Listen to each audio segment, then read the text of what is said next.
François Roudier, bonjour. Bonjour Laurent. Bienvenue dans cette rubrique map décodage de notre observatoire et rubrique qui est consacrée au marché automobile français. Et comme nous sommes en tout début de cette année 2024, François, eh bien, je vous propose le sommaire suivant.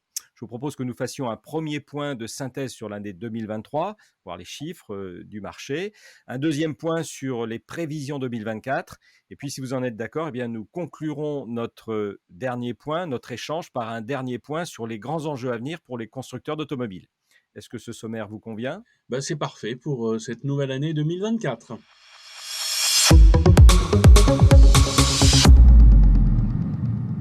Alors François, premier point, puisqu'on est en tout début d'année 2024, faisons un point de synthèse sur le marché automobile de l'année 2023 en France et en Europe. Comment se portent les chiffres? Alors nous avons eu un marché 2023 en France, tout d'abord, qui a été assez bon et je dirais même très bon, parce qu'on a réussi enfin à livrer les véhicules qui avaient été commandés par nos clients.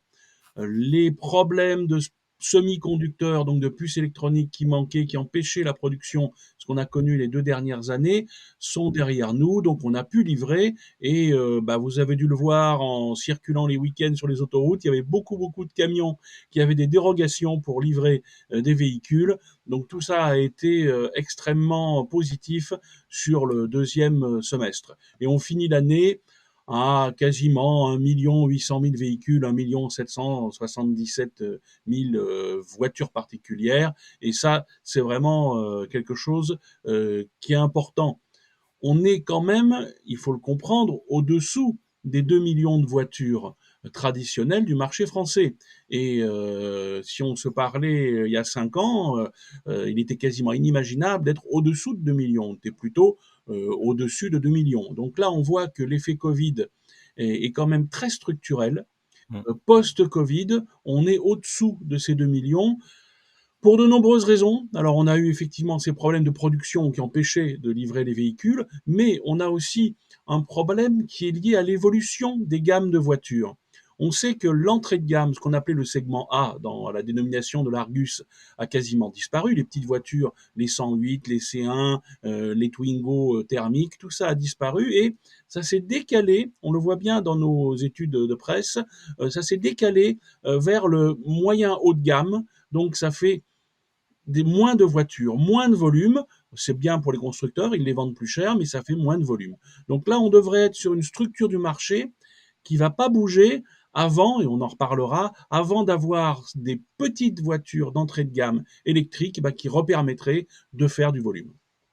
Donc on va avoir un marché qui va voilà, qui va changer et qui va pendant peut-être 1 ou 2 ans se situer à peu près au même chiffre. Donc effectivement, il faut qu'on se déformate des 7 millions d'immatriculations annuelles pour arriver peut-être à 6 millions et demi à peu près. Ça va être à peu près les grands chiffres aujourd'hui, non? Quand je parle des 7 millions ou 6 millions et demi, ça prend la part du marché du véhicule d'occasion et la part du marché des Voilà. véhicules neufs, bien Voilà. Alors évidemment. oui, parce qu'on a un effet aussi sur l'occasion, hein. Nous avons perdu énormément de véhicules qui n'iront jamais en occasion parce qu'ils n'ont pas été produits. Et là, on voit très bien que sur l'occasion, on a un marché un peu moche parce que ce marché, il est essentiellement sur des véhicules de plus de 10 ans, de plus de 15 ans.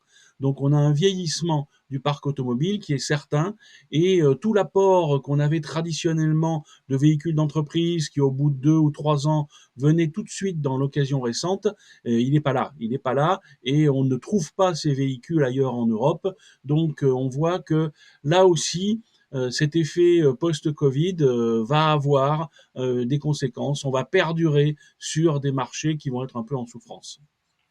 Alors, parlons de la part de l'électrification sur l'ensemble de ce marché. Ça ne cesse d'évoluer. Sommes-nous en fait dans les prévisions?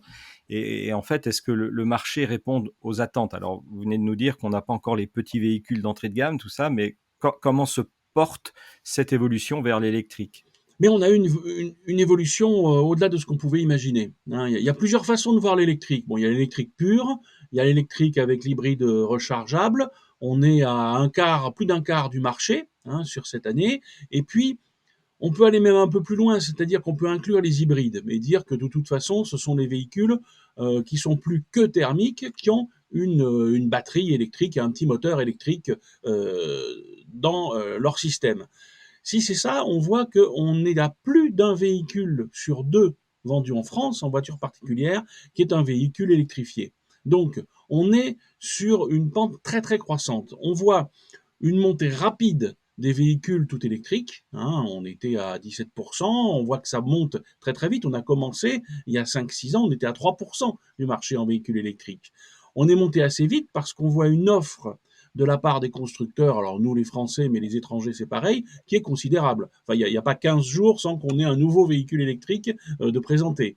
L'hybride rechargeable tient la route, il est autour de ses 9%, il reste assez solide, c'est un système de transition. Et puis, les hybrides, disons traditionnels, ont eux aussi augmenté. On voit aussi que les carburants alternatifs, et je pense au GPL, le GPL a fait une poussée exceptionnelle sur l'année 2023, fortement liée aux ventes de Dacia d'ailleurs. Oui, donc on a vraiment une préoccupation peut-être du marché sur commencer à, mmh, à mettre en place une forme d'alternative, de rechercher aussi une forme d'énergie, qui soit peut-être la moins chère possible. Ce marché de l'électrique est quand même principalement porté, on va dire, par l'entreprise, qui a quelque part aussi une obligation de renouveler son parc dans des énergies propres, ou est-ce qu'on sent malgré tout que le particulier commence à franchir le cap?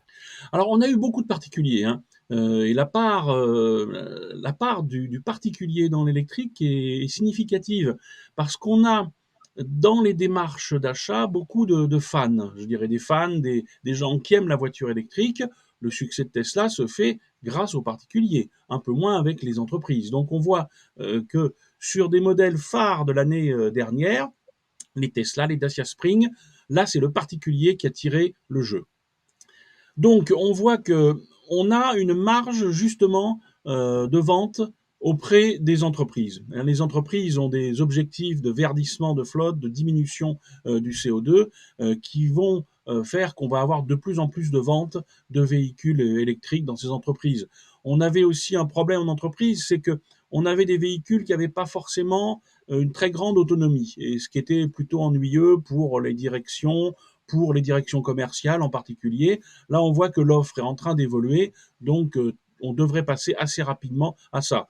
Un autre point qui bloque dans les entreprises, c'est souvent la possibilité d'avoir des recharges rapides en entreprise. Et là, on sait qu'il y a beaucoup de directeurs de flotte qui investissent et qui sont en train de réorganiser complètement leur garage. Bah, je crois que ça, c'est un point fondamental. Nous avons eu l'occasion avec le MAP de traiter un atelier récent fin d'année sur justement la mobilité, la transition des mobilités en entreprise. On voit bien qu'on a une évolution des gestionnaires de flotte qui commencent à mieux cerner le sujet, à mieux le maîtriser.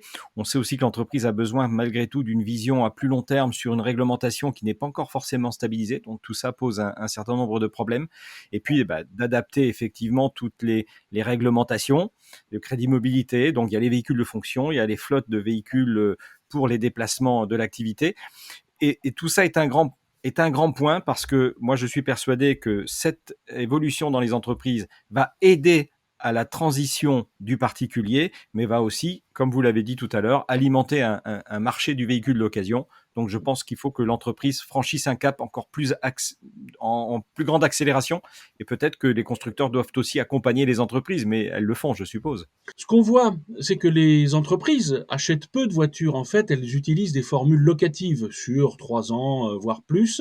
Et après, les constructeurs reprenaient ces véhicules et les vendaient à des clients particuliers. Maintenant, on voit qu'il y a beaucoup de formules locatives sur l'occasion qui vont se multiplier aussi sur les véhicules électriques et ça va permettre de mieux diffuser le véhicule électrique à un coût nettement inférieur à son coût d'achat. Voilà pour cette première partie, ce premier point. Je propose, François, qu'on passe au deuxième point, peut-être sur les prévisions 2024.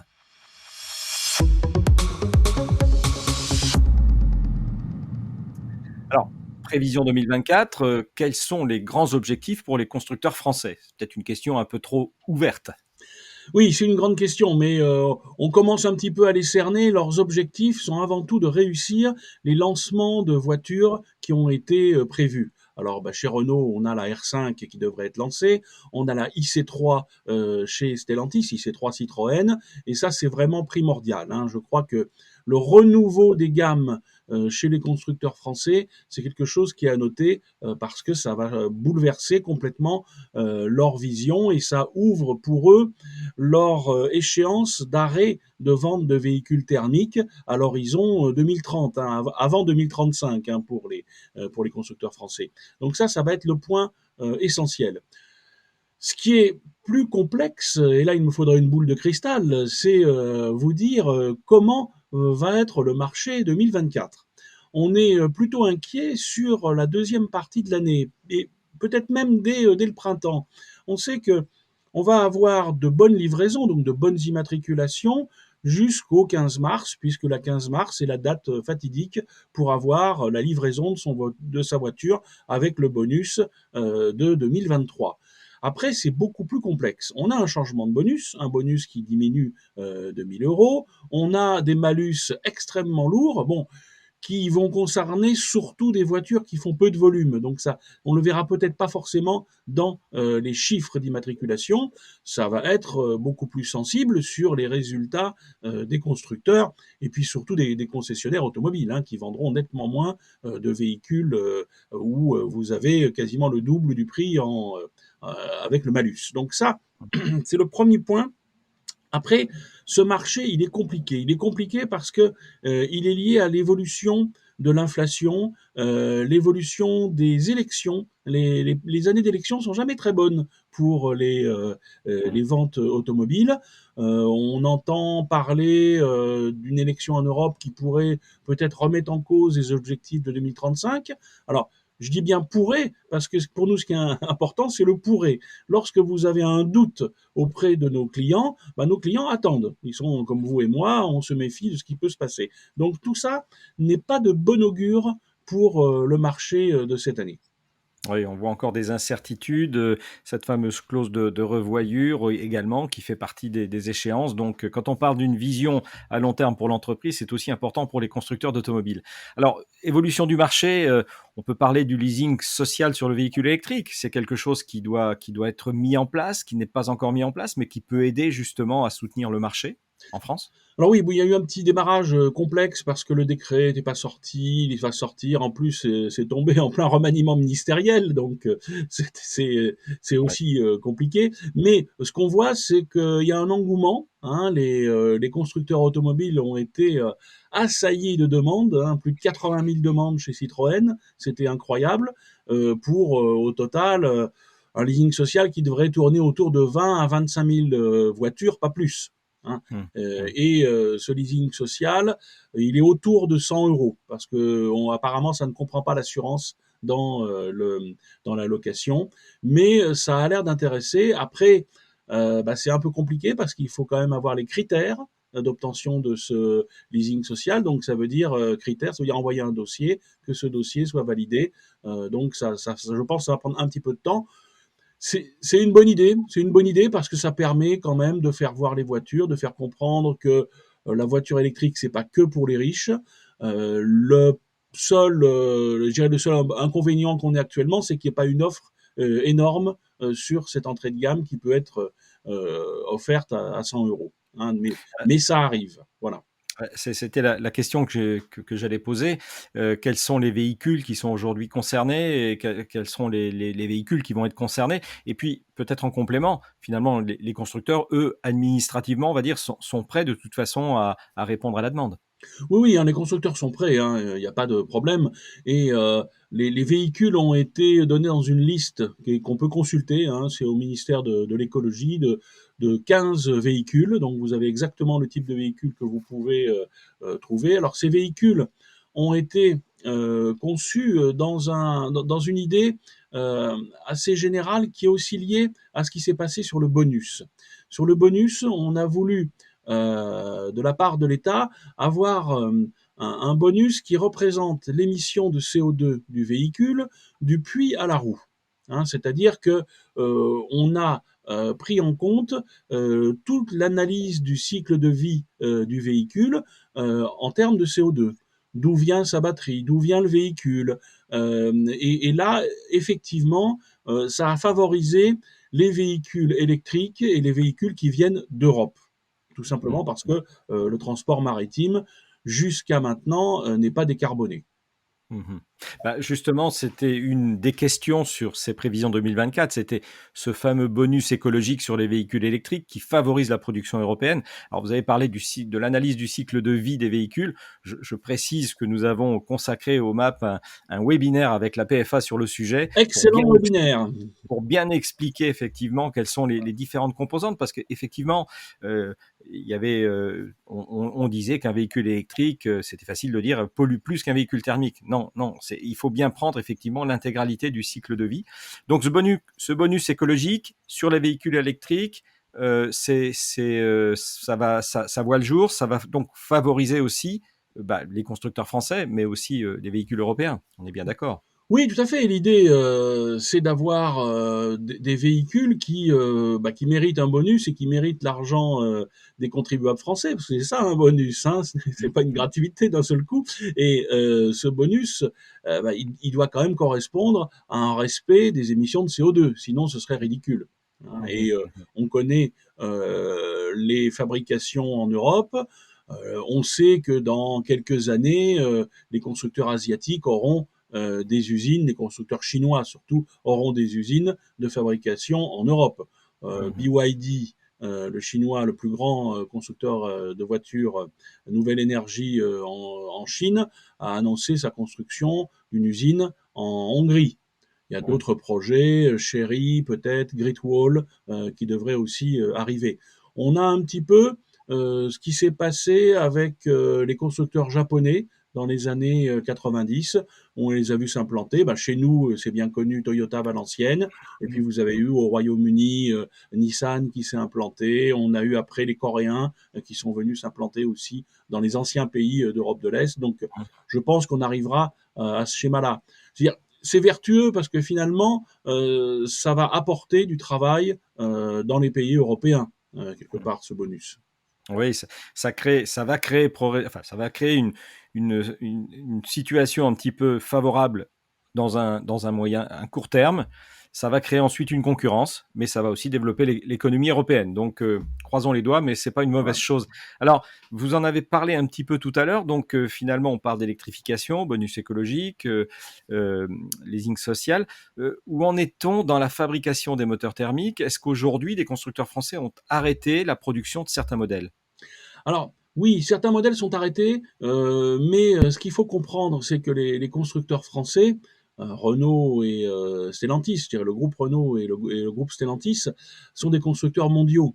Et l'Europe a décidé de passer au tout électrique, en fait, a décidé de passer au zéro émission au pot d'échappement. Donc la meilleure façon, c'est de ne pas avoir de pot d'échappement et donc d'être en électrique. Donc il faut bien remettre les choses telles qu'elles sont. Et on passe donc en 2035. Les autres continents n'ont pas pris ce choix. Donc, nos constructeurs développent toujours des moteurs thermiques, mais ces moteurs thermiques, vous les avez en développement aux États-Unis avec Stellantis, vous les avez au développement au Brésil avec Renault, donc il y a toujours une recherche sur ces moteurs thermiques. Les Américains, les constructeurs américains continuent les recherches aussi, les Japonais aussi, et les Chinois aussi. Hein. Il faut savoir que sur les ventes chinoises, l'essentiel des ventes reste des moteurs thermiques. Hein. Donc, on voit que l'Europe a pris un chemin très spécifique. Certains disent que c'est un chemin un peu dangereux. On verra bien. Mais si un jour on manque de véhicules à moteur thermique, on les aura, mais ils seront plus faits en Europe. Je propose, François, qu'on passe à la troisième partie. D'accord.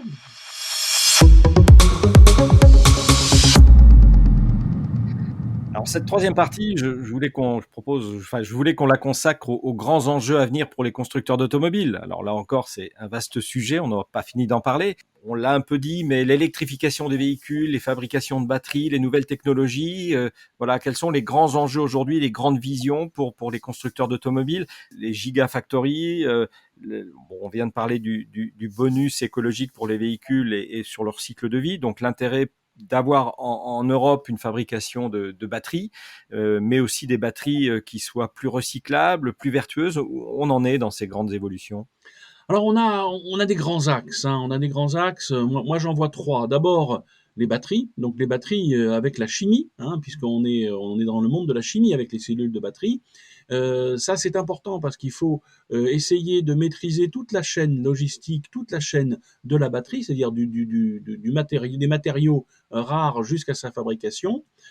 On a un investissement considérable dans la recherche de nouvelles technologies. Actuellement, on a à peu près 4 technologies de batteries qui sont à l'étude ou en service. Donc on voit que le jeu n'est pas fini. Et on investit aussi dans la deuxième partie de ce que représente la batterie, dans la fabrication de ces batteries, avec les gigafactories. L'enjeu est à la fois de construire ces sociétés, ces usines, ces centres, mais aussi d'avoir le personnel derrière. Et ça, c'est un sacré problème, c'est un sacré challenge.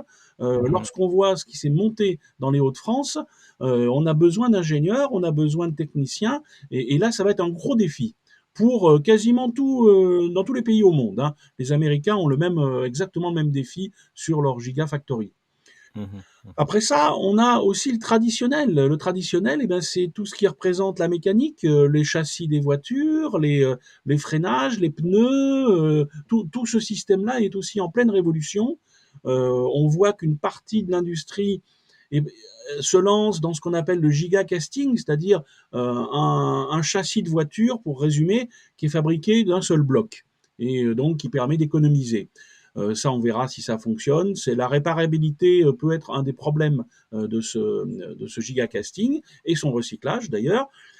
À côté de ça, on a aussi une robotisation en marche dans les usines qui est phénoménale. On voit qu'on a de nouvelles usines qui naissent et qui sont totalement robotisées, et d'autres, je pense à une usine NIO en Chine en particulier, et on a d'autres usines qui sont des usines anciennes et qui se robotisent. La fabrication de la I3008 à Sochaux est ahurissante, hein. On arrive avec quasiment le matériau des morceaux de tôle et on ressort avec une voiture, et vous avez des D2R2 qui circulent dans toute l'usine. C'est absolument fascinant. Donc il y a un gros travail sur la fabrication qui se voit pas tellement.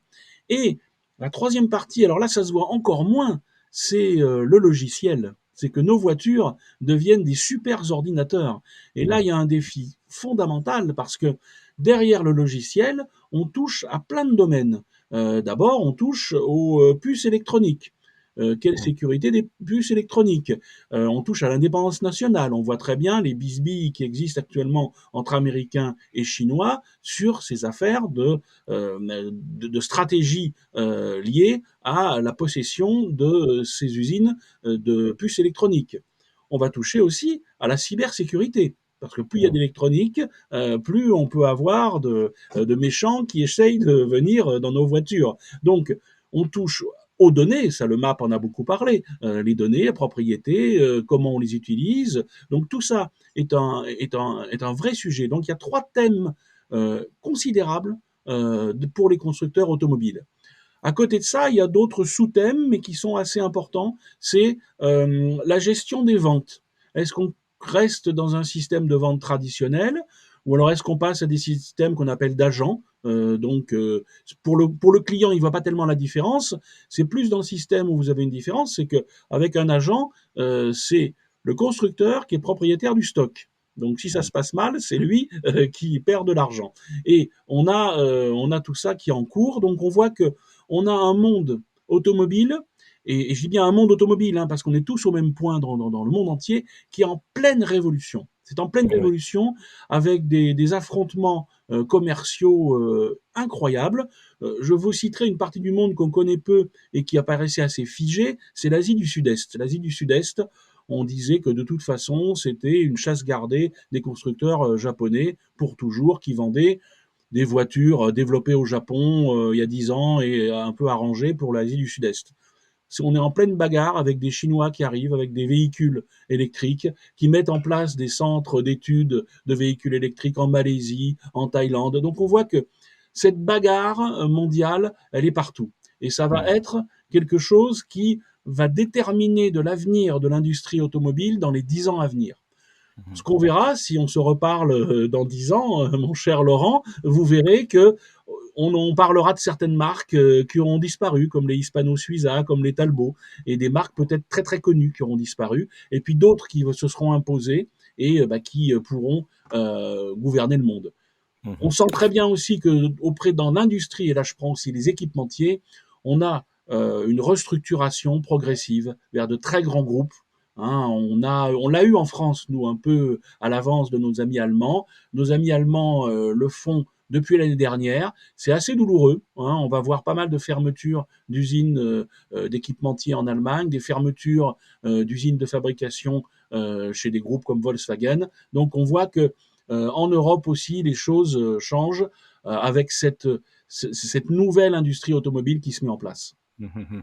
Il y a un thème complémentaire aussi, mais ça fait partie de l'électronique et tout ce que vous avez développé. Nous avions consacré aussi un webinaire sur l'électronique de puissance. Et l'électronique de puissance qui est un enjeu industriel majeur avec l'avenue des véhicules électriques et qui fait partie des phases de réindustrialisation de l'Europe. Il ne faut pas non plus louper ce marché. C'est important pour gérer justement toute la répartition des besoins de l'électricité dans le véhicule électrique, hein. Je crois que ça, Mais, c'est un point mais c'est important. vrai ce que vous Mmh. dites, parce que vous prenez cet exemple de l'électronique de puissance qui est fondamental et que les clients ne comprennent pas forcément. Et Mmh. lorsque vous prenez quasiment tout ce qu'il y a dans une voiture, on est en train de changer. On est en train de changer. Si vous prenez les tissus des sièges, les plastiques, vous ne verrez pas le changement, mais derrière, il y a tout un travail pour que ces matériaux soient recyclables Mmh. avec des enjeux colossaux. Autant du plastique, des tissus, on sait faire du recyclable, autant lorsque vous avez des matériaux composites qui sont super utiles, les matériaux composites parce qu'ils sont légers, ils sont très résistants,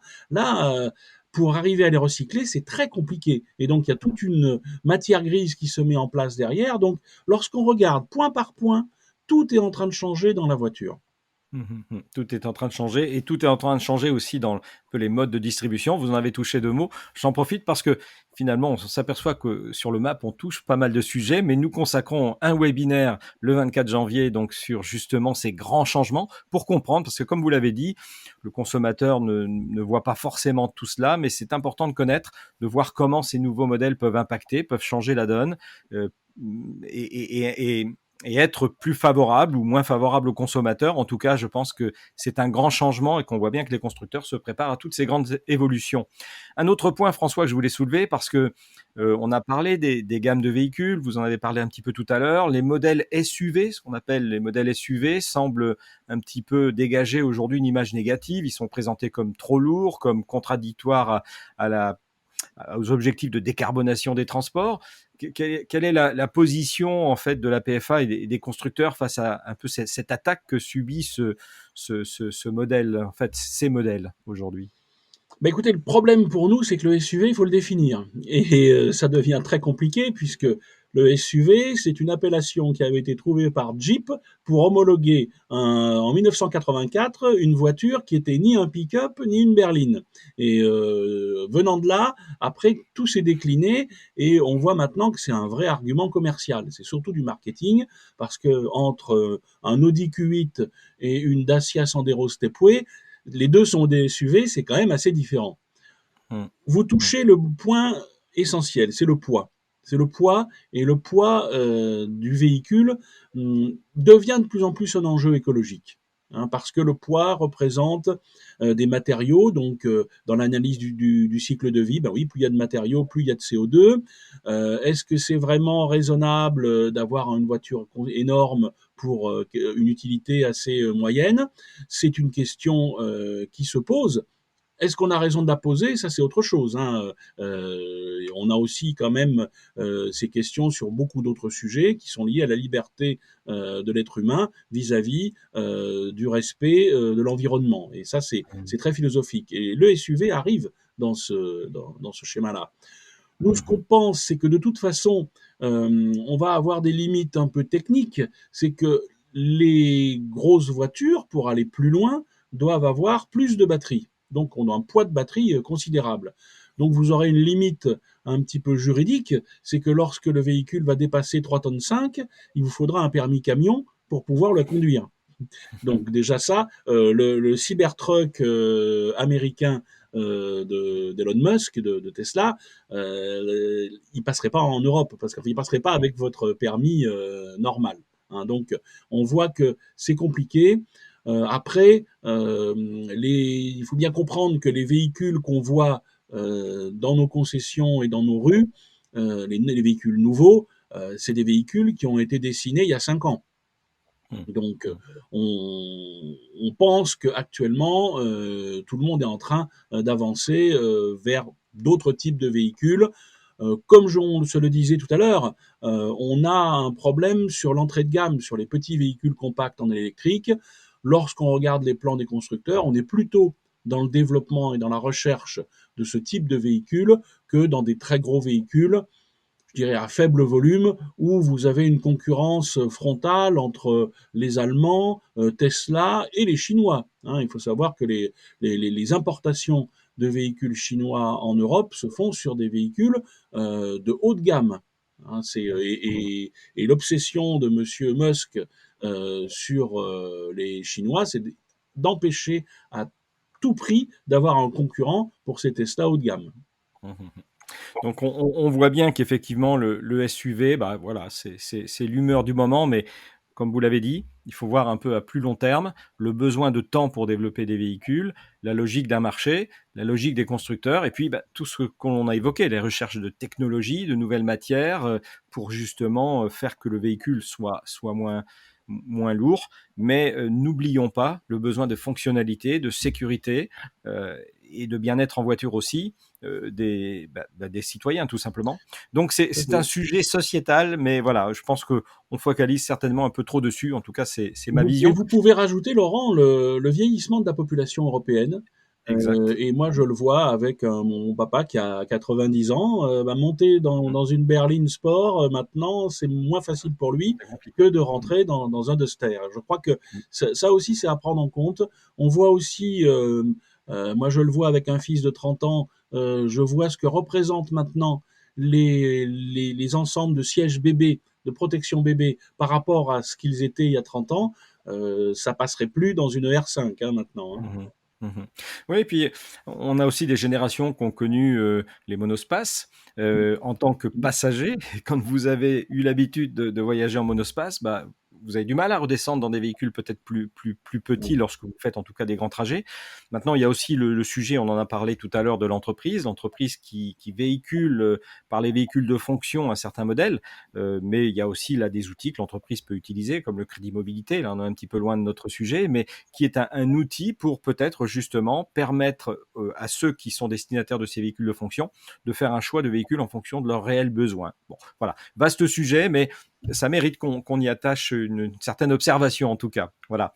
Un dernier point, François, sur les grands enjeux pour les constructeurs, c'est le véhicule autonome. Est-ce que ça fait toujours partie du scope des constructeurs? Je sais que dans le baromètre qui avait été diffusé en fin d'année 2023, je lis, c'était mis véhicule autonome, le programme d'expérimentation SAM coordonné par la PFA clôture ses travaux et annonce le lancement des premiers services pilotes. Alors, est-ce qu'on peut en dire quelques mots? Est-ce que le véhicule autonome fait toujours partie des préoccupations, peut-être un peu moins fortes que la transition énergétique?